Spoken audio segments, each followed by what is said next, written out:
They want to take control of the children. They feel that the children belong to the state. There are official rules in several school systems that parents are not even to be told about this. They're essentially experimenting and turning the children's hearts against their parents. The parent today has to be vigilant, but they also have to know what God is calling them to do.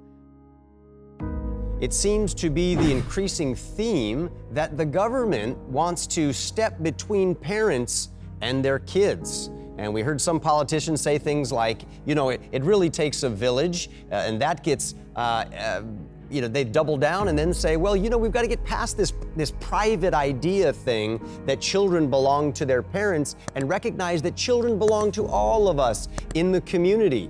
We even had the president beginning to talk about this, and this is a very ominous sounding rhetoric. This is nothing new. This is what the communists did in Russia and Eastern Europe. Right. The communists trained the children, took the children. You have parents who are being sidelined by public school systems and by therapeutic professionals, in which you have, say, a child who is claiming some kind of non-binary identity or transgender identity. And there are official rules in several school systems that parents are not even to be told about this. And so, the most basic relationship for a child is the relationship with parents. Parental authority is what every civilization has had to recognize, because what civilizations are absolutely incompetent at doing is successfully raising children. It's the idea on the part of the secular elites that parents are the problem, that you got to find a way to get around the parents to the kids. And the success of politicians and others in doing that should be a 5-alarm emergency for all of us. How did the schools ever get this idea that they had such authority to marginalize parents? Yeah, I think it gets back to what I talk about in the thread, is just this idea of needing to sever that bond between parents and children, because they believe that the parents at home are an obstacle to what they're trying to teach at school. And so if they can get these kids to step into a new identity and then we hide that from the parents, like I saw one school, or I think it's a trend in multiple schools, are establishing transition closets so that you can leave home as a little boy, show up at school, change clothes into little girl's clothes, and so while you're at school, you're a girl, and then before you go home, they change you back so that your parents never know the identity that you have at school. To protect you and your true identity. What this does to kids is it teaches them to keep secrets from your parents. It teaches them that the trusted adults in your life are at school, and that at home they are trying to oppress you. They're not loving. They're not, they don't accept you as you are, like we do here at school. And so what this does is it really kind of creates a rift between the parents and the children that takes those kids and kind of brings them over to the side of the social justice activists, which is what the end goal is. There are very few safe places where your children will not be bombarded with messages that are not conducive with them being the best person they can be or achieving their full potential. I think parents need to know that what the other narratives that their children are experiencing, and ideally if they can have a relationship where the child will just talk honestly about what they're feeling, what they're thinking, what they're hearing from their friends. Unless you can have that kind of conversation, I don't think it would be easy for a parent to counter those messages. At least 30 hours of the week, our children are being instructed by someone else. We need to assert our rights to know who that is, what that is, and to be able to effectively counter it and have real educational choice. Many of us are just horrified as we look to what's going on inside of our public schools and public libraries and the materials that are being pushed on our children. And then when parents who are aware try to push back, they're being labeled as being intrusive. They're interfering with the experts, and what they need to be doing is just staying at home and leaving the educating up to others. Is there such a thing as parental rights in the United States of America? What does the Constitution have to say about to whom do our children belong?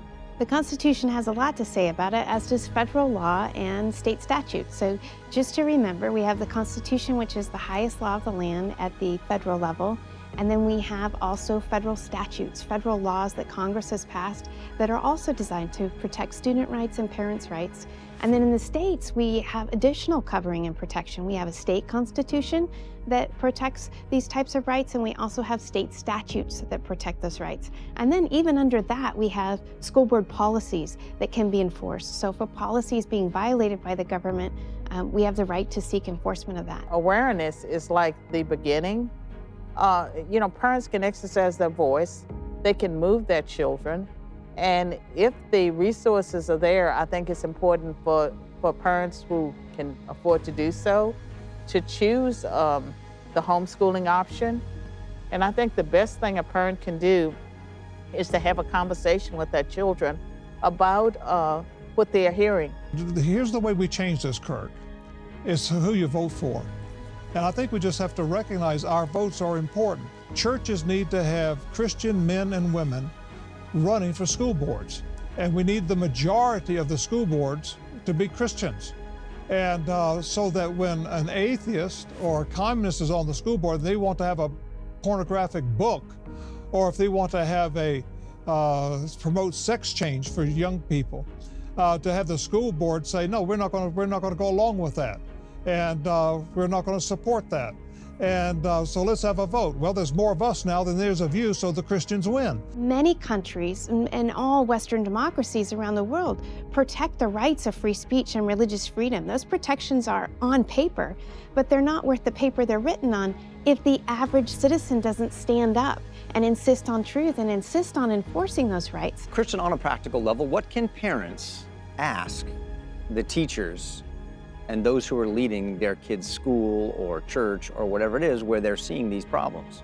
Well, first of all, I would recommend that parents go to our website at adflegal.org. There's a parental rights page, and on that page, you can have access to a parental rights toolkit. And I didn't write it, so I can't take credit for it, but I think it is the best resource that we have ever produced, particularly on parental rights. It goes through where our rights are, where they're found in the law. It also gives practical ideas on questions to ask. So first of all, one of the suggestions is ask your kids. We don't often start with the most easy resource that we have. That's right. And encourage your kids to tell you if there are discussions going on in the classrooms that would contravene their values, that might bring up sexual orientation or gender identity, that would disparage their faith. Ask your kids about those conversations. There are also public records requests that can be made. And again, one of the things I love about this toolkit is that it identifies the tricks of the trade, so to speak. We know that school officials in some instances actively deceive parents, and so it tells parents, here's what to ask for and how to ask for it. You should be reviewing their curriculum. So good. You should see what is in their classrooms. And then lastly, it also identifies federal statutes that allow you to get additional access and helps you to understand that you should be supporting laws and policies that protect the right to accountability, which is transparency in the classroom, that ensures choice, educational choice, so you don't have to send your children to schools that violate your values, policies that allow for opt-in to curriculums or opt-out of curriculums, as well as transparency in terms of things that are going on in the classroom that relate to your child. You should know about those things, and you have a right to know about them. So it walks you through how to do that. I absolutely love that. Highly recommend we do exactly what you're saying. Go to ADF and get a hold of this parental rights toolkit. And getting into these types of things is not really just us wandering into the legal weeds here. I mean, this is the heart of the garden. This is the future of our children. It's their hearts and their minds. And just as the scriptures say that we have pastors to train the believers for the work of the ministry, the pastor's not supposed to do all the ministry. He's training the believers for the work of the ministry. We have ADF and Kristen Waggoner and others like her who are teaching us as citizens how to do the work of the ministry of holding on to our rights, our constitutional rights, our God-given rights. They can't do all the work. They're teaching us how to do it with toolkits like this.